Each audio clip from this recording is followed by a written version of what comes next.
आपने तो मैं कहती हूँ 8 फरवरी की भी रिकॉर्ड तोड़ दी है आज। और यहाँ भी खड़ी हैं 5 बजे से खड़ी हैं कि बिल्डिंग से निकाल दिए, फॉर्म 45 तो दें। अरेस्ट करने लगे थे जी। मैं चीफ पोलिंग एजेंट, मैंने रिजल्ट कलेक्ट किया है।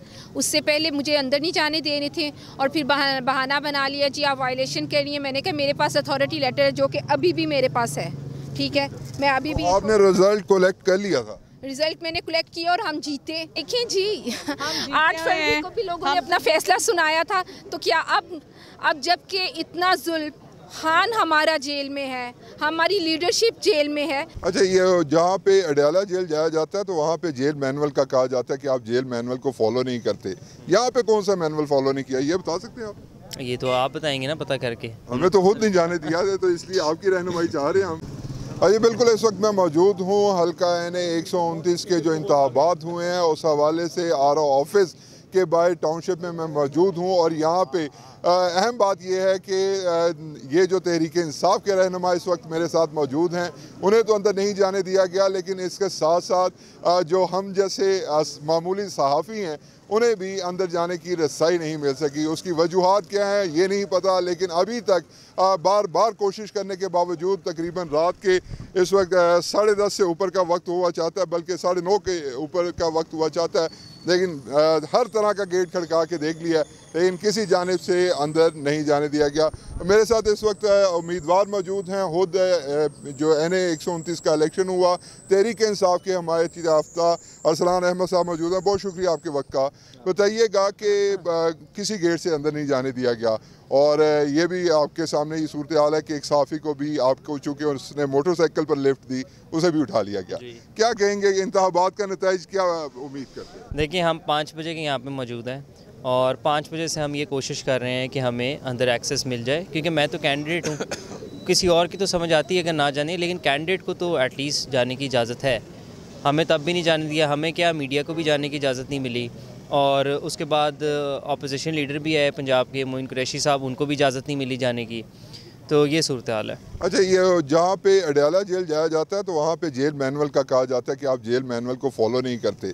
यहाँ पे कौन सा मैनुअल फॉलो नहीं किया, ये बता सकते हैं आप? ये तो आप बताएंगे ना, पता करके। हमें तो खुद नहीं जाने दिया है, तो इसलिए आपकी रहनुमाई चाह रहे हैं हम। बेसिकली हमारे जो फॉर्म 45 हमें मिले हैं उस पर हम बड़ी लीड से कामयाब हो रहे थे, लेकिन जो उसके बाद ये हुआ कि इन्होंने एकदम से फॉर्म 45 भी रोक लिए और बिल्डिंग्स को सील कर दिया, और पुलिस की मौजूदगी में इन्होंने जो बैलेट बॉक्सेस थे उनको गायब किया, इधर पहुंचाया, और उसके बाद इन्होंने हमें अंदर जाने नहीं दिया। यहाँ पे हमारे साथ कुछ लॉयर्स भी मौजूद हैं, उनका भी मौक़िफ़ शामिल करेंगे। फ़ारूक जावेद मोहन साहब मौजूद हैं, MPA हैं तहरीक इंसाफ से, इनसे बात करते हैं। सर, बहुत शुक्रिया आपके वक्त का भी। फरमाइएगा, आपको भी आके कोई मायूसी हुई, कोई मायूसी में इजाफा हुआ, क्या हुआ? देखिए जी, मायूस नहीं हम होते, लेकिन आज फिर इस हल्के की आवाम ने साबित की है कि पाकिस्तान तहरीक इंसाफ की सीट जीती है। उसका रिजल्ट आप ये देखें, कितना खौफ है इनको कि इलेक्शन कमीशन में कैंडिडेट के लिए भी दरवाज़ा बंद कर दिए हैं। हालांकि किस मुल्क में ऐसे होता है कि जो कैंडिडेट है वो अपना रिजल्ट अपने सामने उसको मैनेज कर सकता है, इसको अंदर जाने दिया नहीं जा रहा। आप मेंबर सूबाई असम्बली हैं, पंजाब एक सबसे बड़ा सूबा है, उसके मेंबर हैं आप, तो ये बताइएगा कि इस हवाले से अब आप जो कानूनी आइनी चाराजोई है वो क्या करने जाएंगे?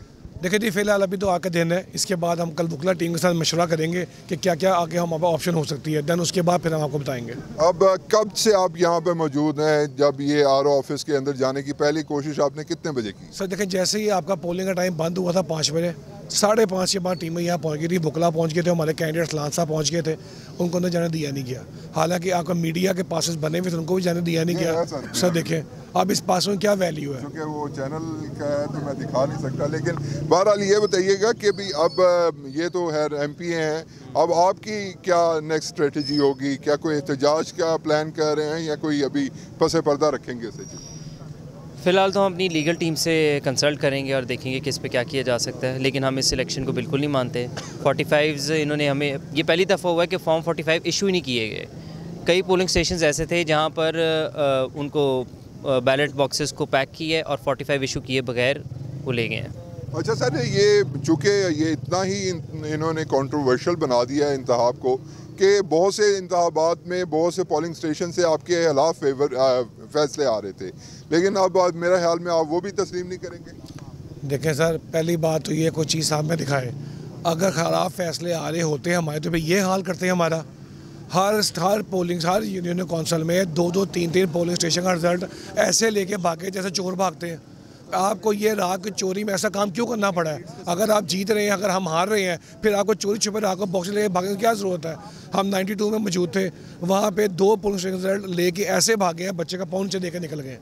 ऐसा क्या था? अगर अरसलान साहब ने ये बात की थी कि हाफिज़ मियां नुमान साहब अंदर मौजूद हैं, हाफिज़ मियां नुमान साहब अंदर मौजूद हैं, आपके भी इल्म में ऐसा कोई है बात? नहीं सर, मुझे भी अरसलान साहब ने बताया, लेकिन ये भी जुल्म है कि एक कैंडिडेट अंदर है, दूसरा कैंडिडेट ये तो मेरे ख्याल में इस तरह की कोई लीगैलिटी इसमें रह नहीं। कैंडिडेट को फॉर्म 45 भी नहीं दिया, वो अंदर है और ये पोलिंग एजेंट्स हैं। बिल्डिंग सील कर लिए, जब देखा कि हमारी हर स्टेशन से लीड है, बाकियों का रिजल्ट रोक लिया। ऐसा तो 8 फरवरी को भी नहीं हुआ। और ये देखें कि प्रिजाइडिंग, अभी यहाँ पे हम खड़े हुए हैं, पुलिस वो जो वैन जा रही है प्रिजाइडिंग ऑफिसर की, एक जो है प्रिजाइडिंग ऑफिसर बैठी हुई है, 4 पुलिस वाले अंदर बैठे हुए हैं, कब्ज़ा किया हुआ है।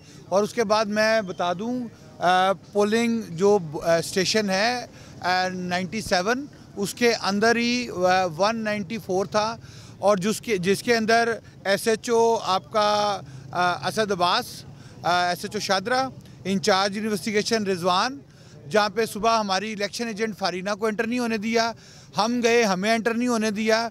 उसके बाद जब हम अथॉरिटी लेटर लेके मैं जब एंटर हुआ हूँ, तो उसके बाद हमें कहते हैं चलें निकलें यहाँ से, आप यहाँ से बाहर जाए, अंदर क्यों आ गए आप? और 97 के ऊपर पुलिस ने कब्ज़ा किया हुआ, मैं आपको बता रहा हूँ, और 2000 वोट सिर्फ वहाँ से है। यानी कि आप ये हिसाब लगाएं कि जो फॉर्म की टेम्परिंग अभी 45 की है, ये एक अलग चैप्टर है। आपने जो है जो फेक अंदर जाके, यानी कि आपने कब्जे करके आपने जो बैलेटिंग करवाई है, ये एक अलग चैप्टर है। तो आपने सारा कुछ कर दिया, और उसके बावजूद क्या है, 5 बजे के इधर हैं। कैंडिडेट का राइट है कि अंदर जाए, कानून कहता है, कॉन्स्टिट्यूशन कहता है, सब लोगों को छोड़ दें, कैंडिडेट को नहीं जाए। चोर डरे हुए हैं, ये किस चीज़ से डरे हुए? क्योंकि चोरी की है इन्होंने। आप चूँकि वकील हैं, तो ये बताइएगा कि इसकी फिर लीगल अहमियत क्या रहेगी इस एक इंतखाब की, जब एक उम्मीदवार को ही उसका हक नहीं दिया गया? सर यही तो बात कह रहा हूँ मैं, कि आपने नाइंसाफ़ियाँ इदारे के ज़रिए करनी है, हमने अदालतों में जाना है, अदालतों में 26वीं 27वीं तरमीम है। आप क्या करेंगे? अवाम जागे, कौम जागे। अब ये एक जीता हुआ कैंडिडेट है, ये हारा हुआ नहीं है, ये एक जीता हुआ कैंडिडेट है, जिसको इलेक्शन चोरी कर रहा है। कौन कर रहा है? ज़रा कैमरा पीछे भी तो डालें ना, ज़रा आगे हैं जी। आपकी जो तहसीन साहब, SHO तहसीन साहब के साथ जो झड़प हुई है, वो भी दिखाइए। नहीं, वो मेरी कोई झड़प नहीं हुई है, वो एक वकील साहब को कहते तुम ऐसे करो। मैंने वो देखा, वो हमने कहीं पे एडिट नहीं किया है, एज इट ही आगे। चलें जी, बड़ी अच्छी बात है। मीडिया का यहाँ पे बड़ा भरपूर आपका रोल होना चाहिए कि आप सच को कम से कम दिखाएं तो सही, आवाम को पता चले कि क्या हो रहा है। ये 5 घंटे से हम यहाँ पे खड़े हुए हैं, कभी उस गेट के ऊपर, कभी इस गेट पर। ये ख़वातीन दिखाएं खड़ी हुई हैं, ये सुबह 7 बजे की निकली हुई हैं, कैंडिडेट खुद यहाँ पे खड़े हुए हैं। और मैं बताऊं, हमने चारों तरफ पैदल घूम के अटेम्प्ट किया, बताएं जी, किसी भी गेट से। और इसी के बीच में एक आपके साफी थे, उनको अरेस्ट भी कर लिया जी, वो आगा सर्वर को अरेस्ट कर लिया जी। आप यहाँ पे इस वक्त 18 डिग्री सेंटीग्रेड टेम्परेचर है। फिर इलेक्शन करवाना नहीं चाहिए था ना, अगर हमें खवार करना है आवाम को। कैंडिडेट अंदर नहीं जा रहा, ये कौन सा इलेक्शन आपने करवाया है?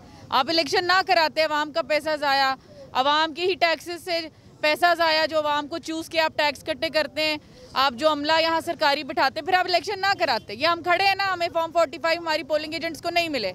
आप पोलिंग एजेंट कौन सी हैं यहाँ पे, अगर उनसे बात की जा सके? सब स्टेशंस पे ड्यूटीज दे रही हैं हमारे जैसे। फॉर्म 45 नहीं दिए गए? बिल्कुल नहीं। उन्होंने जब देखा हमारी रूल ये होता है कि जब वहाँ पे कैलकुलेशन हो जाती है, वोटों की गिनती हो जाती है, तो फॉर्म 45 सबके दस्तक के साथ। पोलिंग एजेंट तो बिल्डिंग को लीव ही नहीं कर सकती जब तक वो फॉर्म 45 नहीं लेती। उसके वहाँ पूरे दिन बैठने का, उसको ट्रेनिंग कराने का पर्पज़ क्या है?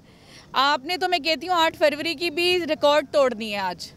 अच्छा, आप पोलिंग एजेंट रही हैं, किस एक पोलिंग स्टेशन पे आप पोलिंग? हमारे वाला क्या नंबर था? 103 था।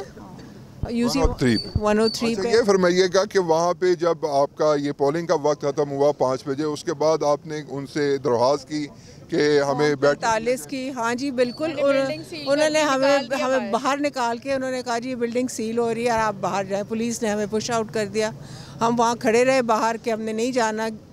और यहाँ भी खड़ी हैं 5 बजे से खड़ी 5 बजे हैं से कि यहाँ बिल्डिंग खड़े से हुए निकाल दिए, फॉर्म 45 तो दें। अरेस्ट करने लगे थे जी। मैं चीफ पोलिंग एजेंट, मैंने रिज़ल्ट कलेक्ट किया है।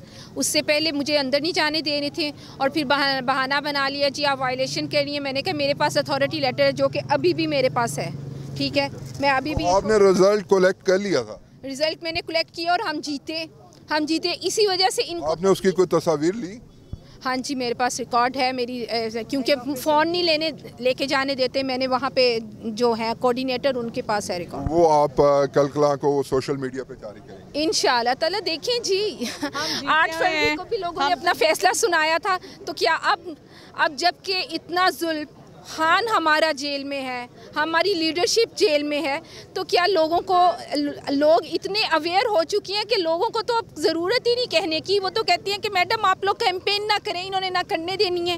इन्होंने क्या नहीं किया, इन्होंने बैनर्स हमारे छीने, फ्लेक्सीज ले गए, फिर इन्होंने हमारे कैंप्स आज उखेड़ दिए। अब ये हमारे साथ ये कह रहे हैं कि हम कह रहे हैं उदारा हमारा हारा हुआ, जो कि रिज़ल्ट हम तो हारे हुए हैं आपके बकौल, लेकिन हम जीते हुए हैं अल्हम्दुलिल्लाह। पूरी दुनिया जानती है, पूरा मुल्क जानता है, एक एक बच्चा जानता है। और वो खाइफ कितने हैं कि कैंडिडेट को नहीं जाने दे रहे। कभी दुनिया में मेरा ख्याल है ऐसे नहीं हुआ होना। जी बताएं। ये क्या तरीका हुआ कि अंदर कैंडिडेट को, हम तो जीते हुए, तो फिर हमारा इतने हम सुबह हम 7 बजे आए, इतनी ठंड अभी मुझे लग रही है, ये क्या फ़ायदा हुआ? हमें तब तक फारग कर दें, अभी तक फारग भी ना कैंडिडेट को अंदर जाने दे रहे हैं। हमारा तो टाइम वेस्ट किया ना। आप पीटीआई की वोटर सपोर्टर हैं? हाँ जी हर कॉल पे पहुंचती हैं, हाँ जी, खुद आती हैं, हाँ जी, बिल्कुल ठीक कह रहे हैं ये। का आप जज्बा देखिए, हाँ जी, आपके पैर यहाँ खड़ी हैं। हाँ जी। और अभी बेटा आपको फ्लू भी लग रहा है? हाँ, मेरी तबीयत भी थोड़ी ख़राब हो रही है, लेकिन मैं फिर भी आई। आप कितने बजे यहाँ पे आई? हम तो सुबह 7-8 बजे तक इधर आ गए। यहाँ पे आ गए? हाँ जी, नहीं वहाँ पे वो पोलिंग। हाँ जी, हाँ जी। यहाँ पे कितने बजे आए? अभी हम इधर 5 बजे तक, हाँ 5 से, हाँ जी, से कह लो के टाइम हुआ हुआ। नाज़रीन, ये तो चले बच्चे कारकुनान हैं या आप वोटर सपोर्टर कह लें, लेकिन यहाँ पे तो जो उम्मीदवार हैं जिनका आईनी कानूनी हक है, उसके बावजूद भी उन्हें अंदर नहीं जाने दिया जा रहा। हम चूँकि मीडिया से हैं और हमारे पास जो इलेक्शन कमीशन है उसके एक्रेडिशन कार्ड मौजूद हैं। जो कैमरामैन इस वक्त वीडियो बना रहे हैं उनके पास भी मौजूद है, मेरे पास भी मौजूद है, उसके बावजूद हमें अंदर रसाई नहीं है। यहाँ पे तहरीक इंसाफ के मजीद कारकुनान भी मौजूद हैं, अहदेदारान मौजूद हैं, उनसे बात करते हैं। सर क्या कहेंगे पूरी सूरत? देखिए जी, मैं कवरिंग कैंडिडेट हूँ चौधरी अरसलान का, पाकिस्तान तहरीक इंसाफ की तरफ से। वेरी अनफॉर्चुनेट, और मैं कहूँगा कि ये मुल्क की बदकिस्मती है, इस तरह की सोच, इस तरह का निज़ाम जिसे पाकिस्तान के अवाम ने रिजेक्ट कर दिया। आज अगर आप टर्न आउट देखें तो ये कोई अच्छी बात नहीं है, नेक शगुन नहीं है कि लोग नफ़रत करना शुरू हो गए हैं। लोगों ने आज कहते हैं कि हमें टाइम ज़ाया करने के मुताबिक। एग्जैक्टली, और मैं चूँकि वहाँ पे मौजूद था, मैं आपको बताना चाहता हूँ कि गवर्नमेंट हाई स्कूल गुलशन रावी से मैं पुलिस के साथ मेरी यही बात हो रही थी। मैंने कहा यार हम जीते या हारें, लेकिन हमारा आईनी हक है कि आप हमें फॉर्म 45 दें। कहते हैं जी प्रिजाइडिंग ऑफिसर तो यहाँ मौजूद ही नहीं है। तो मैंने कहा ये कैसे हो गया, प्रिजाइडिंग ऑफिसर नहीं है, बगैर रिज़ल्ट दिए अगर वो चला गया है तो ये इटसेल्फ जो है वो बड़ी क्लियर इस बात की इंडिकेशन है कि ये अनकॉन्स्टिट्यूशनल एक्ट है और ये अनलॉफुल भी है, और ये हथकंडे हैं वो कि ये मन मर्जी का रिज़ल्ट बनाना चाहते हैं। अब मसला इनका ये हुआ है कि अवाम ने इस निज़ाम पे अदम एतमाद का इजहार कर दिया है। ये वो गिनती पूरी करना चाहते हैं, इसलिए इनको ज़रूरत पड़ गई है अब कि कई जगह पे ये फॉर्म 45 नहीं दे रहे ताकि वो टोटल पूरा करें और इस इलेक्शन को जस्टिफाई करें। दूसरी तरफ ये है कि इनको डर और खौफ है कि तहरीक इंसाफ जो है ना वो वोट डलते हैं तो जीत जाती है। तो ये बुखलाहट है, इससे खुदारा कुछ नहीं होने वाला। मुल्क तनज़ली का शिकार है, कौम का जो लीडर है उसको आपने जेल में डाला हुआ है, मईशत आपसे संभल नहीं रही, महंगाई जो है वो आसमान से बातें कर रही है, और लोग जो हैं लोग इस निज़ाम पे थू थू कर रहे हैं। तो क्या हासिल करना चाहते हैं आप इस पाकिस्तान को, और कितना जो है इसकी बेतुकीरी करना चाहते हैं? मेरी तमाम अदारों से गुजारिश है, खुदा के लिए अपनी ज़ात से निकलें, इस मुल्क का सोचें, मुल्क के अवाम का सोचें, पाकिस्तान के मुस्तकबिल का सोचें, और ये बंद करें ये ड्रामेबाजी। कौम के टैक्स का पैसा ज़ाया मत करें, कौम का कीमती वक्त ज़ाया मत करें। अगर आपने फ्री एंड फेयर इलेक्शन नहीं कराना तो फिर लेट आप अनकॉन्स्टिट्यूशनल काम करके आप वैसे ही कर लें। कौम को कहें कि आप कबूल करें, ये तो कोई तरीका नहीं है इस तरह से। बहुत शुक्रिया नाज़रीन, ये सूरत हाल है। यहाँ पर मौजूद हैं तहरीक इंसाफ के बहुत से दर्जन से ज़ायद, यहाँ पे बल्कि 2 दर्जन से ज़ायद कारकुनान और अहदेदारान मौजूद हैं। ये वो रास्ता है जहाँ से आपको, अगर मेरे कैमरामैन जूम करके दिखा सकें, तो यहाँ पे बाकायदा तौर पे फैमिलीज़ जो कि शादी का इवेंट अटेंड करने आई थी, बहुत ही मुश्किलात से तरले मिनटों के बाद यहाँ पे उन्हें अंदर जाने दिया गया। लेकिन उसके बावजूद भी जो हल्का NA 129 के तहरीक इंसाफ के हमायत याफ्ता उम्मीदवार अरसलान चौधरी थे, उन्हें ताहाल अंदर नहीं जाने दिया गया। उनसे अभी हमने बात भी की। तो इस एक पूरी सूरत हाल में इलेक्शन को फ्री एंड फेयर किस तरह से कहा जाएगा और किस तरह से इन इंतखाबात के जो कंडक्ट है उस पर सवालात नहीं उठेंगे। मुझे और बहुत से मीडिया वर्कर्स को, सहाफ़ियों को इस एक जो RO ऑफिस है उसके अंदर जाने की रसाई नहीं दी गई, तो फिर किस तरह से इसकी शफाफियत को यकीनी बनाया जाएगा या किस तरह से इस एक इलेक्शन के कंडक्ट पर सवालात नहीं उठेंगे। बहरहाल अभी तक के लिए मैं रियाज बलोच को दीजिए इजाज़त। अल्लाह ने के बाद।